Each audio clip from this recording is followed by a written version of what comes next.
यही कर रहा हूँ कि जनता का मन होवे तो आरएलपी के टिकट की मांग मैं भी करूंगा। मांग करने का अधिकार सबको है, देने का।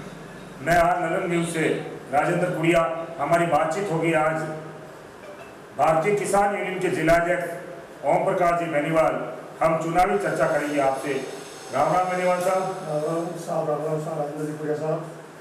बेनीवाल साहब, आप भारतीय किसान यूनियन से जुड़े रहे, लंबे टाइम से किसानों के लिए संघर्ष करते हैं।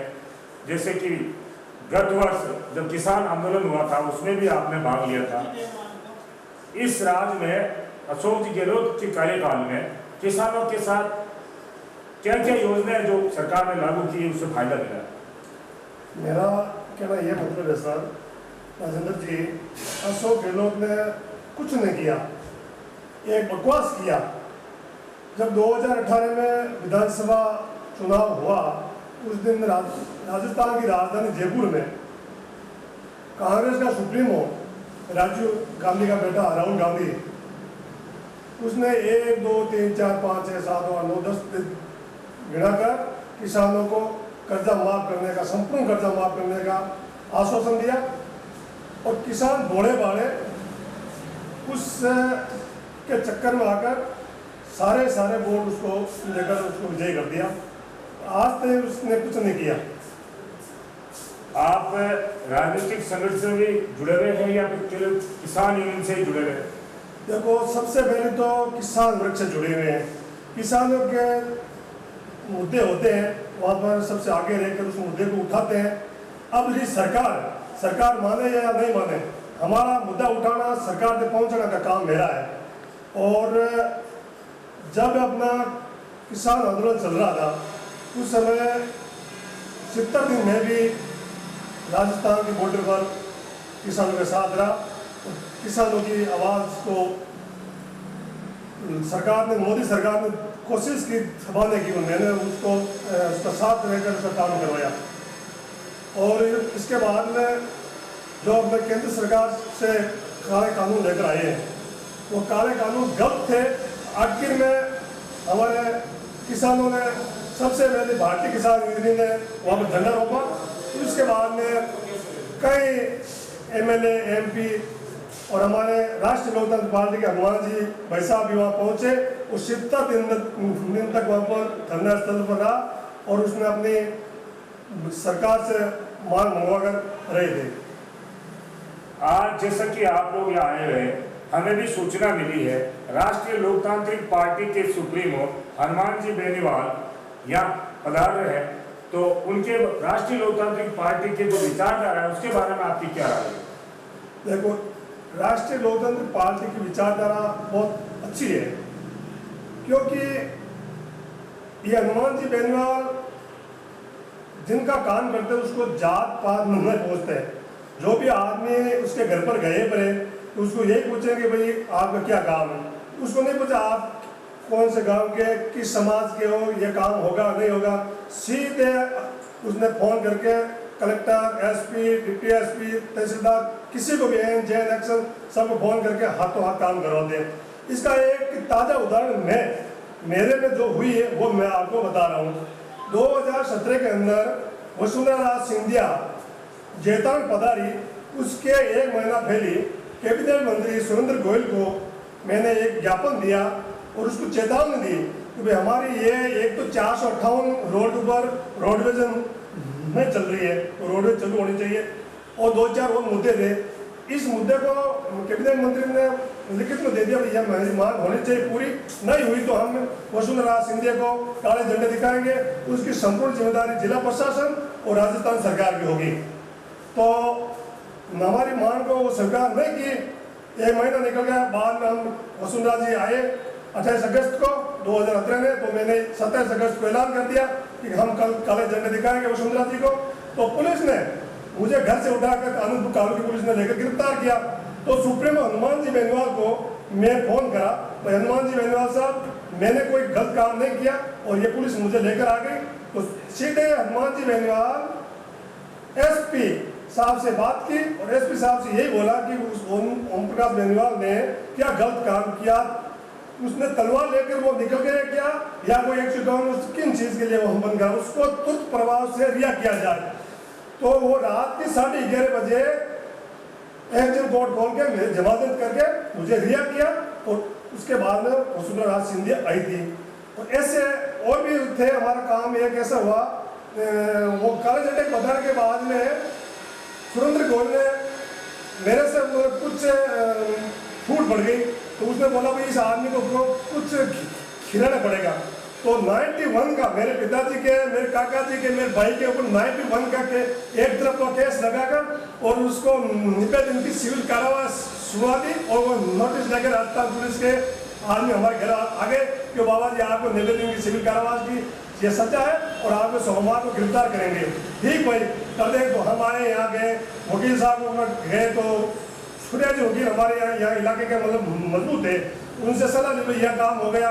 तो सूर्या जी ने बोला भाई होना चाहिए एक तो रिन्यू बोर्ड अजमेर या हाई कोर्ट जोधपुर में इसकी संबंधित होगी, और कोई करने वाला नहीं बंदा, इसके बाद में आप कहीं भी कर लो। तो मैंने कहा यार भैया हाई कोर्ट है, वो एक बार उसको गिरफ्तार करेंगे।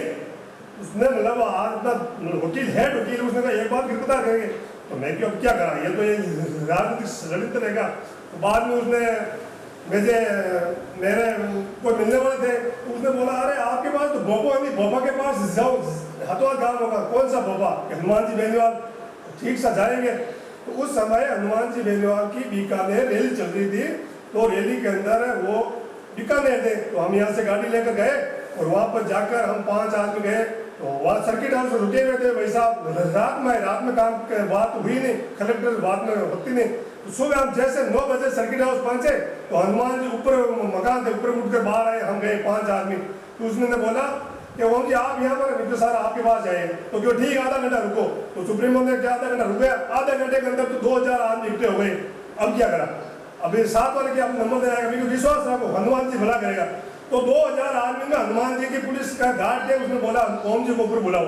ऊपर गए, उसको षड्यंत्र बताया और सीधा वो कलेक्टर को फोन किया। सुधीर कुमार शर्मा था कलेक्टर। तो कलेक्टर साहब राजस्थान के अंदर 91 में पूरे लोग बैठे हैं, जितनी भी जनसंख्या सब कोई के पास 5 बीघा 2 बीघा 5 बीघा, सब केस कितने होंगे। यह षड्यंत्र रचा इस आदमी के साथ, इस आदमी को नीचे गिराने के लिए। तो आप इसको मतलब इसके पिताजी को, इसके भाई काके को, सबको इसको रिहा किया जाए हाथों हाथ। तो ये सुधीर कुमार शर्मा ने बोला कि ओम जी को कल मेरे पास भेज देना और मैं रिहा करवा दूंगा। तो इधर तो हनुमान जी का फोन पहुंचा, उधर कैबिनेट मंत्री का पहुंच गया। तो कैबिनेट मंत्री का पहुंचा तो वो कलेक्टर फंस गया, क्या करा। तो कलेक्टर ने यह पहुंचा भाई इसका कैबिनेट मंत्री का काम नहीं करेंगे तो यहाँ से अपनी पलटी कराएंगे, उसमें कुछ है नहीं, और इसका काम नहीं करेंगे तो वो यहाँ आएगा माहौल बिगाड़ने का।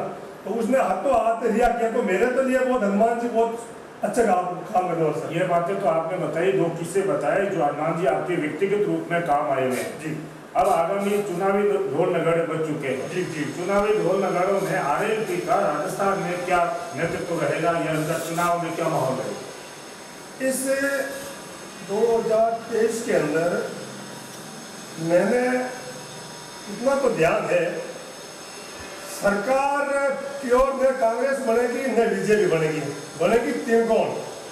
हनुमान जी के बिना सरकार नहीं बनेगी। जिस तरह ओसे के अंदर प्रधान बना है, 11 बीजेपी के 11 कांग्रेस के आए, एक था हनुमान जी का, तो क्या करें, तो बीजेपी वाले समर्थन करना पड़ा। उसी हालत ये होगी। हाँ सीटें कम आ जाएगी हनुमान जी की, मैं ये नहीं कह रहा हूँ बोले 100 आएगी या 70 आएगी। सरकार बनेगी वो अपना मतलब समर्थन से ही बनेगी, और मुख्यमंत्री अपना हनुमान जी बेनीवाल ही बनेगा। आप हनुमान जी बेनीवाल को मुख्यमंत्री के रूप में देखना चाहते हैं? जी बिल्कुल, मुख्यमंत्री के रूप में देखना चाहते हैं। भारतीय किसान यूनियन का जो निर्देश आपको या फिर आप अपने व्यक्तिगत राय रखते हैं कि आरएलपी के साथ आपका सहयोग रहेगा? देखो साहब, 2018 में मैंने आम आदमी पार्टी का टिकट जैता विधानसभा क्षेत्र का मैं लेकर आया हूँ, ये सबको पता है। और हमारे गांव के और अपने एरिया के समाज बंधु है और 36 कौम के लोग बोला कि आपकी पार्टी नहीं है और आप जैसे तैसे अब के बार इसको दलील चौधरी को आप समर्थन दो और अब के बार इसका मौका है, इसकी मदद करो और आप इसको कैसे भी इसको निष्ठ करो। तो मैं उसको मेरे टिकट लाया ले हुए पार्टी को भी राजी रखा और दूसरे आदमी को साथ में ले जाकर उसका मन था भाई मैं ले लूँ और मेरा मन बढ़ गया उसको दे दूँ। तो यहाँ से दिल्ली आम आदमी पार्टी कार्यालय में ले जाकर 20 आदमियों को और आम आदमी पार्टी की पूरी मीटिंग लेकर और समर्थन देकर उसका भाई आप पार्टी वाले क्या बताओ मैं इसकी माला डालूं और ये गांधी के लेने के लिए तैयार है तो उसकी माला डाली और मैं मेरी मदद की भाई दिलीप चौधरी अपने कार्य में हारे तो गलत बात है अब के बाद कोई मदद नहीं करेंगे और आम आदमी पार्टी का छोटा दामन और आरएलपी का मैंने झेला और मेरी यह है कि मैं भी एक किसान यूनियन में काम कर रहा हूँ 11 साल से और मैं यही चाहता हूँ मैं भी अपील यही कर रहा हूँ कि जनता का मन होवे तो आरएलपी के टिकट की मांग मैं भी करूंगा। मांग करने का अधिकार सबको है, देने का तो सुप्रीमो के हाथ में और हम साथ में रहेंगे चाहे मुझे देना चाहिए। रोकना चाहूंगा आपको। हाँ जी। आप तो किसानों की सेवा करते करते किसान यूनियन में किसानों के लिए संघर्ष करते करते उसी खेल में कूद पड़े जो दूसरे नेता कूदते हैं तो वो तो कूदना पड़ेगा साहब, वो तो आप तो बिल्कुल बात ही नहीं तो आपकी मंशा वो सेवा भी करेंगे बेनीवाल साहब बताना तो पड़ेगा जनता को। बिल्कुल बिल्कुल बताएंगे। नहीं तो आपकी मंशा इतने साल तक किसानों की हमदर्दी में थे, किसानों की सेवा में थे, किसानों के लिए संघर्ष कर रहे थे।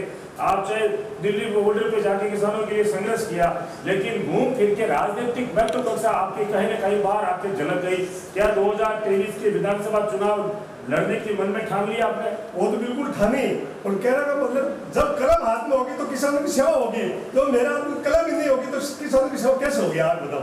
तो जेता विधानसभा में आपने अब की बार चुनाव लड़ने का पूर्ण रूप से मानस बना लिया? मानस मैंने नहीं बनाया, जनता ने बनाया, मैंने कोई मानस नहीं बनाया। जो अपने ये आप आयाम की जितनी 36 कौम की जनता है उसने बनाया कि आपको खड़े करेंगे और आपको टिकट की मांग करेंगे।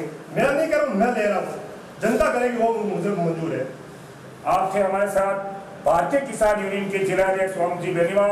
आपने बिल्कुल जो जनता की राय थी, जो इनके कार्यकर्ता हैं इनसे जुड़े हुए हैं पिछले 10-15 वर्षों से, उन सभी कार्यकर्ताओं की एक ही इच्छा है कि आप किसान यूनियन के साथ साथ राजनीति में उतर कर यदि जनता मौका देती है तो किसानों के सहयोग करने में, किसानों के हितों की राजनीति करने के लिए जनता के द्वारा इनको अपील की गई है।